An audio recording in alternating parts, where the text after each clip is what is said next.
자, 가보겠습니다. 안녕하십니까. 예, 좀 화학 선생입니다. 화학 강사고요. 이름은 김선민입니다. 강의는 한 30년 했습니다. 평생 동안 강의밖에 한 게 없어가지고요. 강의 외에는 다른 건 아무것도 할 줄 모르는 무능력자입니다. 그리고 제가 오랜 기간 동안 강의하면서 성인고시학원에서만 30년 했어요. 그러니까 최초의 변리사학원에서 강의하다가 그러다가 미트, 디트, 피트로 가서 미트, 디트, 피트 1회 때부터 끝날 때까지 했습니다. 그리고 중간에 또 편입하다가 미트, 디트, 피트 하다가 다시 또 회귀본능으로 변리사학원에 다시 왔습니다. 그래서 지금 관계무량하고요. 학생들이 옛날에 강의를 처음 할 때는 학생들이 나보다 나이가 많은 사람도 많았는데 이제는 한 사람도 없더라 라는 것을 이제는 느끼게 됩니다. 당락의 결정은 무슨 과목이라고 생각하십니까? 변리사 1차 공부하는 거 맞죠? 네. 당락의 결정은요? 어떤 과목이 당락을 결정할까요? 어떤 과목이 당락을 결정한다고 생각하십니까? 시험 과목은 알고 있죠? 네. 네, 뭡니까? 일단 민법을 봅니까? 그 다음에 산재법 보죠? 그 다음에 자과 보죠? 자과는 물화생지입니다. 물화생지 해가지고 각 10개씩입니다. 토탈해서 40문제지. 민법 하나가 40문제죠. 산재법도 40문제죠. 이걸로다가 시험을 봐가지고 그 일정 성적 이상 받은 사람의 합격하는 겁니다. 알고 있는 거 맞죠? 어떤 과목이 당락을 결정합니까? 어떻게 생각하세요? 찍어봐요, 그냥. 과학이요? 이쪽이요, 자과? 대부분 다 민법, 특허법이라고 생각하시는 것 같아요. 그래서 여기서 공부를 갖다가 많이 합니다. 뭐 나쁜 작전 아닙니다. 근데 대부분 다 합격하는 사람은 거의 90점 근방은 다 갑니다. 합격하는 사람은, 합격 못하는 사람은 10점도 있고 2점도 있는 거고요. 그러니까 합격하는 사람은, 그리고 정성적으로 한 1년만 공부하면 90점씩은 거의 다 받는 것 같습니다. 근데 얘는요, 들쑥날쑥합니다. 합격하는 사람이 한 70점 정도 받으면 상당히 잘하는 거고요. 상당히 잘하는 사람. 그럼 90점, 70점이면은 너끈히 붙었죠. 그러면 지금쯤 만약에 이렇게 받았다 하면은, 지금쯤은 바로 2차 공부를 해도 되겠구나 라는 생각을 가지면서 마음의 여유가 상당히 있을 겁니다. 근데 문제는 이거 70점은 진짜 어렵습니다. 왜냐하면 네 과목 중에서 지구과학을 포기하는 사람은 없습니다. 지구과학은 이건 뭐 대부분 다 9개 내지 10개 정도 보통 다 맞으니까요. 문제가 쉽게 나오니까. 근데 문제는 올해 물리 어려웠고요. 화학은 매년 어렵고요. 생물 올해 무지하게 어려웠습니다. 그러니까 여기서 작년 같은 경우에 막 10개씩 맞던 사람이 올해 2개, 3개. 이렇게 맞아버리게 되면은 한 과목 2개 맞으면 이제 문제가 심각해지겠지요. 그래서 당락의 결정은 자과가 냅니다. 그런데 학생들은 대부분 다 민법, 특허법, 산재법 이쪽에만 치중합니다. 그러다가 이건 막판에 합니다. 언제? 막판에 언제입니까? 보통? 여름이 지나야 됩니다. 그래서 여름이 지난 다음에 찬바람이 다시 들어올 때, 그때, 이제 약간 추워지는데 자과가 한 과목도 안 돼 있네? 라는 위기의식을 느낍니다. 그러면서 그때부터 뛰어들거든요. 그러다 보니까 가뜩이나 공부할 시간이 오래 걸리는 과목임에도 불구하고 공부할 시간도 없어서 막판에 가서 이제 스스로 출제위원이 되는 거죠. 이런 건 안 나와. 골라서 그것만 나옵니다. 그러다 보니까 자과에서 성적을 쫄딱 망하게 되는 이유인 것이에요. 그래서 저는 물론 과학 강사이기 때문에 이런 말을 한다라고 말할 수도 있습니다. 하지만 객관적인 사실인 것 같아요. 그래서 저는 자연과학에서 4과목 중에서 최소한 한 과목 정도는 뭔가 강점이 있는 것이 안 맞겠는가? 화학과 화학입니까? 생명인가요? 강점이 있든 없든 상관은 없지만, 자, 여기서 우리 공부의 방향성을 한번 나눠봅시다. 이쪽은 모르겠어요. 알아서 하세요. 산재법하고 민법은 알아서 하시고. 아까 유옥원 선생님이 좋은 말씀 해주시더라고요. 학생들의 불안감으로 10년에 한 번 나올까 말까 하는 그런 거에 신경을 쓰더라. 자고가 똑같습니다. 범위가 민법보다 훨씬 더 길어요. 만약에 제대로 하려면. 그러니까 화학 하나만 해도 화학 하나만 제대로 공부하겠다라고 먹으면 전 평생 동안 화학을 했는데도 불구하고 모릅니다. 못 푸는 문제도 있어요. 그런데 무슨 화학을 갖다가 8과목을 동시에 나가면서 1년 만에 다 맞는다고요? 그건 웃긴 얘기죠. 근데 학생들은 그걸 꿈꿉니다. 그러다 보니까 현실과 이상이 차이가 벌어지게 되고요. 그 차이 때문에 합격하고는 매년 거리가 먼 것이죠. 그래서 합격하는 방법은 전략적인 겁니다. 그래서 저는 지금 화학에 대한 전략적인 공부 방법을 그걸 간략하게 말씀드리고 싶은 거예요. 어떻게 하면 화학을 전략적으로 하겠습니까? 전공이 생명이라 했습니까? 화학 해본 적 있어요? 학교 1학년 때. 그쪽은 전공이 뭔가요? 전기전자입니다. 전기전자요. 그럼 물리 쪽이 강세시겠군요. 화학 강세실 거고요. 뒤에 학생은요? 생명강. 그러면 역시 생명 강세고요. 학생은? 그러면 물리 쪽 강세일 거고요. 어느 부분 하나는 강세가 있을 거예요. 예, 물론 생문과도 있을 수 있습니다. 그러나 문과라 그래서 그렇게 기죽을 건 아니에요. 왜? 무늬만 화학과, 무늬만 생물과가 되게 많거든요. 생물과는 생물과야. 근데 생물을 더 몰라. 이건 지렁이 환영동물이야. 그러니까 아예 그냥 내용도 모르고 그냥 분위기밖에 모르는 그러한 화학과도 의외로 되게 많습니다. 그래서 전략적인 공부를 할 때 어떻게 하는 것이 맞습니까? 어떻게 하면 전략적인 공부입니까? 화학을. 어떻게 하는 것이 전략적인 공부일까요? 열심히 하면 되겠죠. 그죠? 그래서 10개를 목표로 해서 다 맞기 목표. 그리고 생명 가볍게 9개 이렇게 맞고, 화학 9개 이렇게 맞고, 지구학은 원래 그렇게 맞으니까 맞고, 물리에서 조금 못한다고 치니까 한 7, 8개 맞고, 그래서 가볍게 90점 맞고, 그래서 가볍게 패스하고, 왜 수석합니까? 합격할 때. 합격은 꼴등으로 해야지만 기분 좋은 거 아닌가요? 그리고 수석을 노린다. 역효과 나서 떨어집니다. 그래서 필요한 만큼 공부하는 게 제일 중요한 것이고요. 그 필요한 만큼 공부하는 방법은 공격형 수험생과 방어형 수험생이 이걸 스스로 잘 깨우치는 게 제일 중요하다고 생각합니다. 시작할 때의 문제점이 아니에요. 공부를 조금 해나가다가 그래서 빨리 시작하는 게 중요하고요.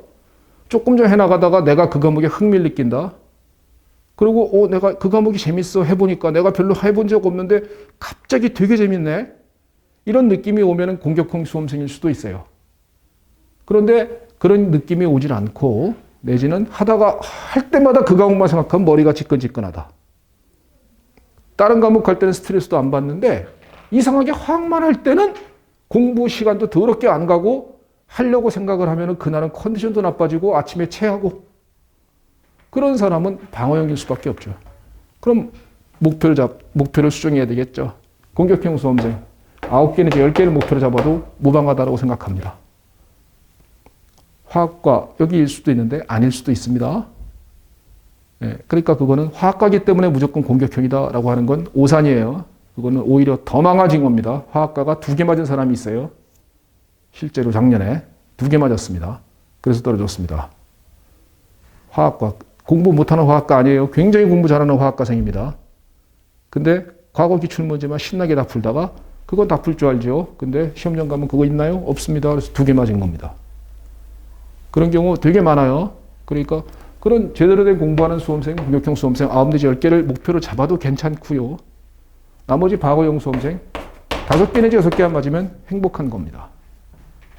이 정도만 맞고 나머지 공격하는 과목이 한 과목 정도만 있으면은 거기서 8개, 9개 정도 맞고 그 다음에 지구학은 원래 9개, 10개 맞으니까 나머지에서 또 방어가 한 2과목, 공격이 한 2과목 그 정도만 되면은 70점 넘기거든요. 그렇게 해서 민법, 산재법에서 90점씩 받고 그거 점수 맞으면 합격을 너끈하게 할 수 있는 그러한 작전을 세우는 겁니다. 다 열심히 했고 다 90% 넘는 거 불가능하다고요. 근데 그걸 꿈꾸기 때문에 학생들의 욕심, 유건 선생님의 멋진 표현, 불안감이라고 표현했더만요. 그 불안감 때문에 전부 다 90점을 넘기려고 하는 거예요. 그러다 보니까 공부 방향성이 자꾸 이상한 거 모르는 거 하나만 집착하게 되고 그 집착은 결국은 실패를 불러올 수밖에 없는 것입니다. 그래서 그게 몇 년 가는 거예요. 왜? 그런 사람들이 전 과목을 다 불안하기 때문에 그렇게 하거든요. 그러니까 이렇게 자꾸 넓히다 보니까 공부 기간이 몇 년 갑니다. 지금 제가 변리사학원에 온 지 이제 2년째인데, 그러니까 그 전에 올해 이제 작년 올해까지 해서 횟수로는 3년이죠. 3년 동안에 수험생들을 쫙 봤을 때 3년 내내 1차를 공부하는 사람을 보고 있습니다, 지금.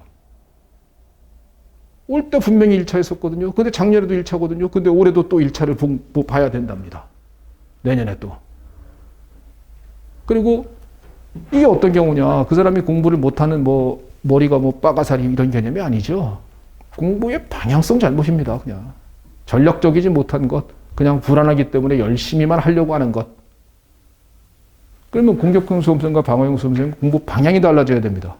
그럼 어떻게 방향이 달라져야 되는지를 화학에 대해서 말씀드릴게요. 화학은 응용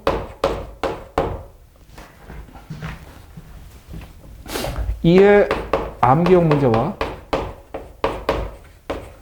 응용 계산형 문제가 있습니다. 화학은 크게 이렇게 두 가지 문제로 나눠집니다. 그래서 여기서 보통 한 4-5개 나오고요. 한 5개쯤 나오고 5개쯤 나옵니다. 이렇게 나오거든요. 자, 어떤 문제가 어렵습니까? 이해 암기형 문제가 어렵습니까? 응용 계산형 문제가 어렵습니까? 어떤 게 어렵다고 생각하세요? 이게 어렵습니다. 그죠? 이건 어떤 책이든지 없어요. 화학을 갖다가 마치 민법처럼 책에 써 있는 글씨 그대로다. 이거 아닙니다. 화학은 내용을 알아서 그 내용을 문제에 적용시키는 능력을 배양하는 겁니다. 그래서 여기 있는 문제는 어떤 책이든지 도저히 찾을 수가 없어요. 이건 있을 수도 없어요. 이건 시험장 가서 처음 맞닥뜨리는 문제입니다. 그냥. 하지만 여기 있는 것은 이 암기형은 어떤 책이든지 다 있는 겁니다. 있는데 그걸 암기하지 못하고 이해만 하고서 시험장 들어가니까 시험장에서 풀다가 실수가 나오는 겁니다. 그러면 여러분들이 공부를 공격형 수험생 다 할 수 있거든요. 왜? 응용력도 있고 계산 능력도 갖고 있습니다. 그리고 이해도 잘 되고 잘 외우고 있기 때문에 이쪽은 당연히 맞추고 여기까지도 손을 댈 수가 있어요. 그래서 이렇게 9개, 10개 할 수 있습니다. 근데 방어형 수험생은 여기서 이제 문제가 욕심 많은 방어형 수험생 이쪽이 자꾸 신경 씁니다. 능력은 안 되면서 욕심만 많아요.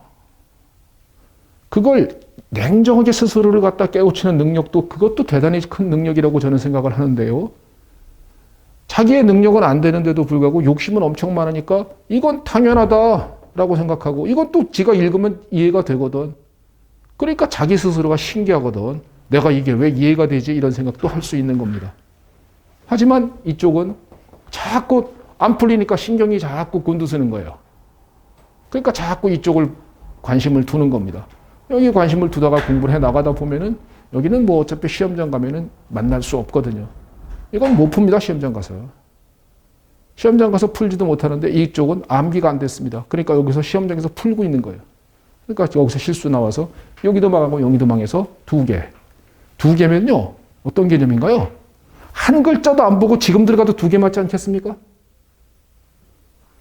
지금 시험장 들어가도 2개잖아요. 전부 다 1번. 그래도 2개지 않습니까? 그런데 1년 내내 공부한 다음에 2개 맞는 겁니다. 그게 무슨 어이없는 일인가요? 그래서 저는 여러분들에게 강조하기를 이쪽을 치중합시다. 이 학생들이요. 이해되고 암기되는 것을 정확하게 이해한 다음에 이해됐으면 과감하게 암기합시다. 그래서 시험장에서 절대로 이쪽은 보는 순간에 풀지 맙시다. 그냥 보는 순간 답을 찍을 수 있도록 합시다. 그러면 여기서 시간이 엄청 세이브 되거든요. 이게 5문제 나오는데 다 외운 거기 때문에 그대로 탁 나오기 때문에요. 그렇기 때문에 여기서 시간이 엄청 세이브 돼서 한 문제당 요거는 10초, 20초 만에 풀 수 있습니다. 그러면 이걸 딱 털어놓고 그 다음에 나머지 부분 이쪽 만약에 화학이 좀 약해서 손 못 대겠으면 안 풀어야죠. 화학은. 화학은 됐죠. 뭐. 그러면 여기서 5개 딱 풀어놓고 나머지 5개 일자로 쫙 끄면 하나 더 맞습니다. 그리고 나머지 자기가 전략 과목인 물리든 학생은 물리, 학생은 생물, 그리고 지구과학은 당연히 전략. 거기서 임하시면은 자연과학에서 8개, 9개, 8개, 9개, 2과목, 5개, 6개, 5개, 6개, 2과목. 그러면은 자연과학에서 70점대를 받게 되고 그게 합격의 길인 겁니다. 이 전략을 못 세우는 거예요. 이 전략을 세우지를 못하고 그냥 무턱대고 많이만 하면 좋은 걸로 하는 겁니다. 무턱대고 많이만 하면 내가 공부 시간 별리서 뭐 아무나 되냐? 별리서 와 대한민국 특허 변호사 와 대한민국 돈 제일 잘 번다며 뻥이라고 하더라고요. 돈 제일 잘 번다며 아무나 되는 거 아니야. 그리고 내가 평생 동안 공부하다가 이제 하려고 딱 마음 먹었어. 그러니까 나는 코피 터지도록 죽어도 해야지. 이런 마음을 먹고 시작하니까 전 과목을 과도하게 몰입하게 되고요. 그 과도함이 화를 불러오죠. 그래서 1차조차도 몇 년을 공부하는 그런 수험생이 나오게 되고요. 물론 그런 사람이 또 2차는 의외로 쉽게 붙을 수도 있습니다. 그건 그럴 수 있지만은 그래도 1차는 가볍게 1년 만에 털어놓고 그 다음에 2차 한번 해서 2년 만에 이렇게 붙는 게 그게 여러분들이 바라는 바 아니겠습니까? 그렇죠? 그러려면 전략적으로 임하십시다. 전략적으로 임하는 자세는 정말 대단히 이걸 갖다 어떤 사람들은 착각해서 공부를 갖다가 잔머리 쓰면서 한다는 거네. 웃기고 있네요. 그렇게 생각하는 사람 자체가 벌써 이미 이 공부의 방향성에 대해서는 틀린 겁니다. 그런 사람들은 오래 합니다. 3년 내지 5년 정도 1차만 합니다.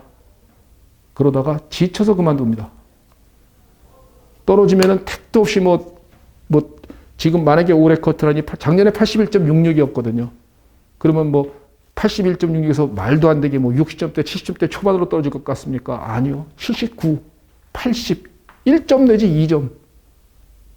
많아봐야 한 개 내지 2문제 차이로 떨어지는 겁니다. 떨어지면 꼭 그렇게 떨어지는 거예요. 그렇게 떨어져도 떨어지는 겁니다. 그렇기 때문에 공부의 전략을 세운다는 것은 정말 대단히 중요한 이야기인 것 같은데 이런 말을 하면은 학생들이 무슨 잔머리를 쓴다 이런 느낌을 갖는 것 같아요. 그것 때문에 뭔가 이게 이제 말하자면 평생 공부를 많이 안 해보셨습니다. 전략적이지 못하기 때문에 시험 보는 용도의 공부에 있어서는 그 전략이라는 개념을 모르라서 자꾸 시험 보는 데서는 밀리고 하는 것이거든요. 그런 측면에서요. 전략적인 공부한다는 거 한번 좀 꼭 생각해 보시겠습니까? 민법 진짜 깜짝 놀랐네요. 민법 선생님이 그런 말 할 줄 난 상상도 못했네요. 불안감 때문에 매년 나오는 중요한 핵심 코어는 오히려 등한시하고 이상한 거 한두 개 자꾸 집착하더라. 그겁니다. 그게 오래 공부하는 사람들의 공통적인 특징이에요. 작년에 이제 어떤 학생을 예를 한번 들어볼게요. 그 친구는 전공이 화학이 아닙니다. 근데 정말 잘합니다, 화학. 강의할 때부터 눈빛이 다릅니다. 받아들이는 것도 정말 장난 아니에요. 정말 잘해요. 신기하네, 이 친구는. 정말 너무 잘하고, 제가 화학은 스터디를 운영해 드립니다. 화학 스터디를 제가 운영해 드리는데, 이 스터디에서 문제를 갖다 이렇게 제공해 줘도 그 문제를 갖다가 풀어내는 제출하는 게 너무 깔끔합니다. 그래서 정말 화학을 잘해요. 그래서 화학은 그 친구는 이제 별리사 스쿨 모의고사 전국 1등입니다, 항상. 항상 5번인가 봤다나 그 중에서 3번인가 4번인가 1등 했습니다. 모의고사를. 그러니까 화학뿐만 아니라 전 과목을 다 잘하는 겁니다. 민법, 산재법, 법 과목, 물화생제 다 잘합니다. 그러니까 당연히 올해 또 모의고사에서 1등 할 것이다. 실제 시험에서 1등 할 것이다. 라고 기대를 했죠. 근데 그 친구 시험장을 딱 들어갔는데 올해 물리가 상상을 초월하기 어려웠거든요. 작년 물리보다 훨씬 더 어려웠다고 하더라고요. 그러니까 매년 자기가 시험 모의고사 볼 때마다 물리는 술술술 풀어놓고 화학은 내가 문제를 좀 어렵게 내거든요, 일부러. 그래서 화학에서 시간이 조금 더 걸리고 그래서 화학은 한 서너 개 틀리고 물리에서는 거의 다 맞고 이 정도 그러니까 습관되어 있는 사람이니까 시험장을 딱 들어가는데 물리가 안 풀리는 겁니다. 그러니까 긴장감이 밀려오는 거예요. 그래서 거기서 시간을 자기도 모르게 많이 잡아먹고 그 여파를 화학까지 여파를 받아서 그 다음에 이거 화학에서 더 이상 시간 끌다가는 이제 나머지 뒤에 걸 못 풀겠다 싶어서 생물하고 지구학을 끝에 가서 꾸역꾸역 풀고서 제출 딱 해갖고 화학 물리를 처참하게 만들어줬습니다. 모의고사 전국 1등. 물론 당연히 합격합니다. 성적은 90, 90, 70점대를 받았어요. 그렇지만은 매년 1등 했던 사람이니까 당연히 1등을 해야 되는 것 아니겠습니까? 그런데 1등은 못하는, 그 정도로 잘하는 수험생도 있습니다. 그 사람조차도 시험장에서 5개, 6개 맞는 경우가 있다는 거예요. 그런데 제가 볼 때 시험장에서 뭐 커트라인은 고사하고 뭐 합격하는 수준은 고사하고 제가 볼 때 저 사람이 과연 시험 볼 자격이나 있나 싶은 수험생도 있습니다. 솔직히 있더라고요. 강의를 하다 보니까 왜 공부하나, 내 동생이면 공부 못하게 말렸다. 내 동생이라면 나는 공부 안 시키려다. 나는 말릴 것이다. 라는 느낌이 오는 수험생도 있어요. 그런 수험생도 있는데 그 수험생은 자기가 다 맞아야 한다는 압박감을 갖고 있는 겁니다. 내가 볼 때 다 맞는 건커녕 제대로 된 거 반만이라도 좀 풀어봐라. 넌 반도 못 풀어. 화학이든 물리든 생물이든 지구과학이든 알려준 거 바로 풀다, 바로 알려주고 바로 풀어도 못 푸는 사람인데 그걸 응용해서 들고 치는 능력까지 배양하지도 못하면서 욕심은 계속 앞서는데 그게 3년 내내 그러더라고요. 그러니까 결국은 뭐냐, 시간만 가는 겁니다. 그리고 젊음에, 여러분들 다 젊으시잖아요. 20대, 많아봐야 30대 아니겠습니까? 그 젊음을 이렇게 허비하는 거예요. 물론 허비는 아니거든요. 과거에 큰 줄거리에서 보면은 공부하는 기간만큼은 버려지는 시간은 아니기 때문에 허비라고 볼 수는 없는데 안타깝게도 그 심적 고통은 대단히 클 수밖에 없음이지요. 공부는 시험입니다. 여러분들은 학자가 되고자 하는 게 아니에요. 화학을 알고 싶으십니까? 뭘 알려고 합니까? 모르면 어때요? 잘 외워갖고 그냥 5개만 확실히 맞추고 나머지 긁으면 되죠. 대신에 이제 여기서 이런 말을 하면 요거 봐라? 그러면 이것만 하면 되겠네? 못 외웁니다. 전반적으로 화학 줄거리를 깨우쳐야 외워져요. 화학 줄거리를 먼저 쭉 흘러가는 내용 정도는 알아야 합니다. 그래야만 이건 암기 부분이구나. 이거는 약간의 계산 부분이구나. 라는 것을 느끼게 되고 거기서 고난이도의 응용계산 문제는 못 풀지라도 최소한 이해되고 암기되어야 하는 부분이 왜 그런지에 대한 개념을 이해할 수 있기 때문에 암기가 되고 이 암기가 된 상태에서 들어가면 여기서는 한 문제당 10초씩 50초 만에 5문제 풀 수 있습니다. 그렇게 임하는 것이 변리사 자연과학에 임하는 방법인 겁니다. 이게 공무원 시험하고 착각하시면 안 돼요. 공무원, 구급 공무원 시험은 난이도가 엄청 쉽기 때문에 한 문제가 실수가 나오면 떨어집니다. 근데 여기서는 70점만 맞으면 얼굴에 모든 세포가 다 웃습니다. 얼굴에 모든 세포가 10점을 받으면 다 웃는 그런 시험에서 왜 90점, 100점을 노리십니까? 그러다가 역효과가 나서 이런 것조차도 망각하다가 틀려서 떨어지는 그러한 어이없는 일이 벌어지는 것인가요? 제 말 이해가 되십니까? 공부는 전략적이어야 합니다. 모든 사람이 다 열심히 하는 파트는 다 열심히 자기도 하게 됩니다. 그리고 매년 그리고 이제 마지막으로 이제 딱 하나만 더 말씀드리고 이제 마칠게요. 기출문제는, 기출문제 중요하죠. 그죠? 기출문제 학생 되게 중요하지 않습니까? 중요하죠. 기출문제 되게 중요합니다. 중요하지 않다고 말씀드리는 게 아니에요. 기출문제는 중요합니다. 왜 중요합니까, 이거? 작년이죠. 화학과 그 학생입니다. 2개 맞은 사람. 그 친구가 기출문제 달달달 다 알고 들어갔습니다. 왜? 기출문제는 반복된다며. 선생님마다 그렇게 이구동성으로 얘기하거든요. 그러니까 기출문제를 풀이 과정을 달달달, 물론 그거 한다는 게 그것만 외우는 게 아니죠. 화학과생이라니까요. 적어도 화학을 모르는 바보는 아니에요.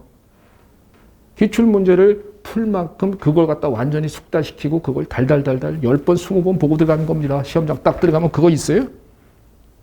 반복해서 똑같이 나옵니까? 그런 문제는 소가 쥐 밟는 확률밖에 없습니다. 그럼 기출문제는 왜 중요한 겁니까? 이게 반복되기 때문에요. 반복이요? 안 됩니다. 2년 내지 3년에 하나씩 비슷한 게 하나씩 쓸 수는 있습니다. 근데 그것도 반복된 줄 모릅니다. 그럼 기출문제는 왜 중요하냐면요. 유형 파악하는 거예요. 그죠? 시험 문제는 이 정도 난이도로 나오는구나. 그러면 이런 부분이 주로 나오는구나. 속도 평형은 화학에서 매년 나오는구나. 그래서 이런 부분은 내가 지금 집중적으로 봐야 되겠구나. 그런 걸 깨우치는 거고요. 유형 파악하고 그 다음에 기출문제를 보는 이유는 자기의 실력을 테스트해 보는 겁니다. 이게 기출문제의 쓰임새인 것이에요. 기출문제는 외우면 안 됩니다. 그걸 외우고, 이걸 자꾸 외우고 들어가라고 아주 수능에서도 수능 선생들 진짜 아주, 어떻게 이렇게 뻔뻔한 거짓말들을 골라 진짜 이렇게 뻔뻔하게 다 하죠. 자기 아들한테는 그렇게 얘기 안 해요. 근데 자기가 수업할 땐 그렇게 얘기합니다. 왜? 학생들의 심리 상태가 기출은 중요한 거거든요. 그러다 보니까 기출문제를 다 외우고 들어가라! 이 정도는 외우는 것이 필수 아니겠느냐? 지 아들은 절대 그렇게 안 시킵니다. 이렇게 거짓말들을 갖다가 남발하는데 기출문제는 반복돼서 똑같이 나오는 경우는 없습니다. 그러면 기출문제를 갖다 놓고요. 처음부터 기출문제를 외우는 공부는 이건 잘못된 공부시죠. 기출과 상관없이 내용을 쭉 가야 합니다. 쭉 가다가 한번 내용을 쭉 다 훑어본 다음에 전체적으로 쭉 훑어본 후에 기출문제를 풀어보고 몇 년도 기출문제를 갖다 샘플로 딱 잡아놓고서 하나 풀어봅니다. 그랬을 때 몇 개를 맞는가? 라는 자기 실력을 테스트해 볼 수 있고요. 그 다음에 내가 공부한 부분은 이쪽 부분을 나는 위주로 공부했고 난 이 부분이 되게 쉬웠는데 기출문제는 어느 부분이 어렵구나 라는 그런 유형 파악하는 용도로 사용하라고 기출이 중요한 것입니다. 화학과생이 2개 맞을 때 기출만 다 외우고 들어갔고 시험장 가서 하나도 못 푼 겁니다. 2개 맞은 건 하나도 못 푼 거하고 똑같은 거예요. 그죠? 무슨 뜻인지 이해가 되십니까? 그러므로 제발 기출은 되게 중요하지만 그 중요성은 얘 때문입니다.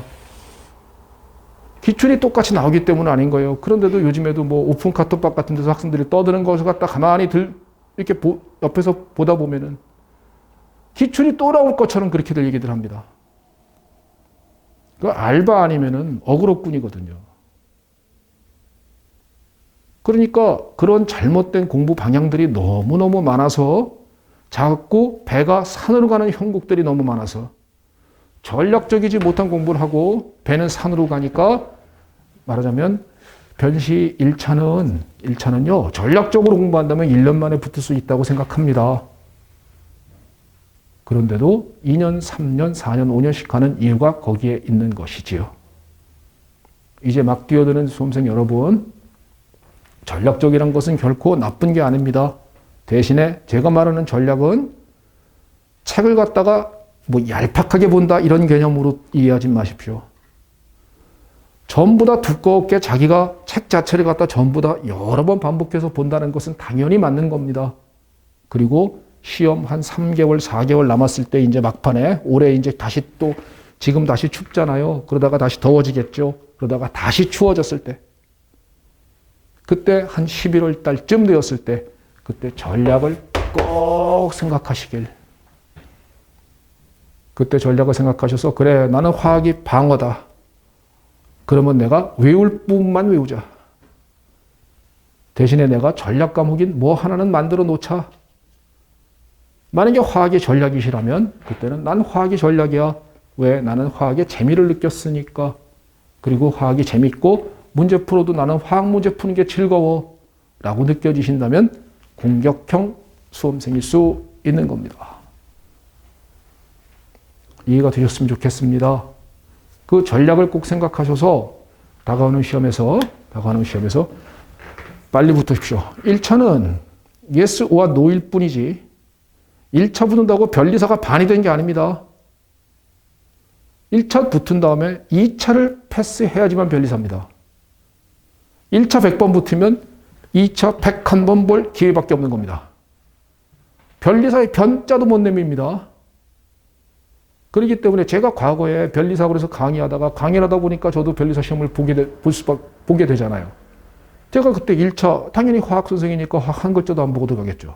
당시에는 자연과학은 두 과목을 포기하고 들어가는 그런 분위기였거든요.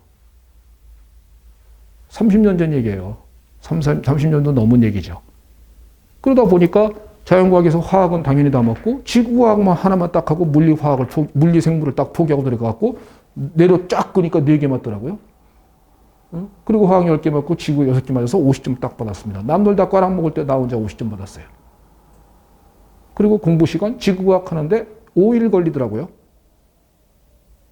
그리고 나머지 특허법, 민법에 2달 반 동안 책만 줄거장창 외워서 공부 3개월 만에 1차 패스했습니다. 근데 변리사가 아닙니다. 왜? 1차를 너무 웃기게 붙어가지고요. 변리사가 세상같이 시험 같지도 않더라고요. 공인중개사인가? 이런 느낌이 들더라고요. 근데 알고 보니까 2차가 진짜 시험이었던 겁니다. 물론 그건 과거 얘기입니다. 30년 전 얘기고요. 지금은 그렇게 쉽지 않습니다. 하지만 1차는 하나의 과정에 지나지 않은 것이지 그게 다는 아니거든요. 그렇기 때문에 1차에서 전략적인 공부한다는 거 명심하십시오. 다만 시작부터 아니라 공부를 해나가다가 자기 전략을 세우는 겁니다. 그래서 공부를 해나가면서 나는 이 과목은 전략이다, 이 과목은 방어다, 이 과목은 공격이다 이게 느껴져야 되는 거예요. 자연과학 4과목만큼은 민법이 방어다 큰일 나는 겁니다. 그건 그냥 민법이 방어다 그러면 하지 말아야 돼요. 그냥 민법 산재법은 다 공격이고요. 자연과학 4과목은 지구과학을 제외한 나머지 3과목은 공격과 방어가 명쾌하게 정립되어 있어야 합니다. 언제요? 언제요? 11월에요. 알았죠? 그러니까 11월까지 전 과목을 다 해 나가십시오. 해 나가시다가 11월에 그걸 정립하셔서 그때 마무리 정리할 때 그렇게 임하시면 되는 거예요. 아셨죠? 제가 어떤 이 말은 꼭 한번 드리고 싶은데 학생들이 오해하는 수험생도 의외로 꽤 있어서요. 그래서 말하기가 조금은 조심스러웠습니다. 근데 저는 가장 직접적인 이야기다라고 생각을 해요. 자, 다가오는 시험에서 꼭 1차는 빨리 붙으시고 내년에 1차, 후년에 2차, 그래서 2년 만에 변리사 딱 되는 그러한 수험생들 되시기를 바라겠습니다. 김선민이었습니다. 고맙습니다.